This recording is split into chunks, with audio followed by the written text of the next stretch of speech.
మీకు మైగ్రేన్ తలనొప్పితో బాధపడుతున్నారా? భరించలేని తలనొప్పితో విసిగిపోతున్నారా? అయితే మీరు చిన్న చిన్న పొరపాట్లే దానికి కారణం అవుతాయండి. నేను చెప్పినవి ఏమన్నా మీరు చేస్తుంటే దాన్ని అవాయిడ్ చేయండి. మీకు తలనొప్పి చాలా తొందరగా తగ్గుతుంది.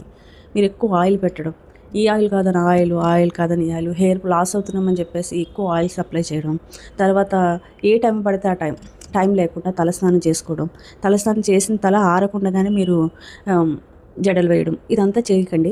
నైట్ పడుకునే ముందు అస్సలు తలస్నానం చేయకూడదు. అది మనకి తల బాగా ఆరుద్దనే టైంకి, అంటే మధ్యాహ్నం మార్నింగ్ టైంలో అలా చేసి తల మొత్తం ఆరిన తర్వాతనే మీరు జడ వేసుకోండి. అలా అయితే మీకు తలనొప్పి చాలా వరకు తగ్గుతుంది. ఇంకోటి ఏంటంటే, చాలామంది మెంతులు పెట్టడం, మందారాకు నూరేసి పెట్టడం, లేకపోతే ఎగ్స్ అయ్యి పెట్టడం, అంటే హెయిర్ లాస్ అవ్వకూడదని చెప్పేసి ప్రయత్నాలు చేస్తూ ఉంటారు. అది మైగ్రేన్ చాలా ఎక్కువ చేస్తుందండి. అలా చేయొద్దు. హెయిర్ కావాలంటే నేను వేరే టిప్ చెప్తాను మీకు వేరే వీడియోలో. సబ్స్క్రైబ్ చేయండి, లైక్ చేయండి, షేర్ చేయండి, కామెంట్ చేయండి.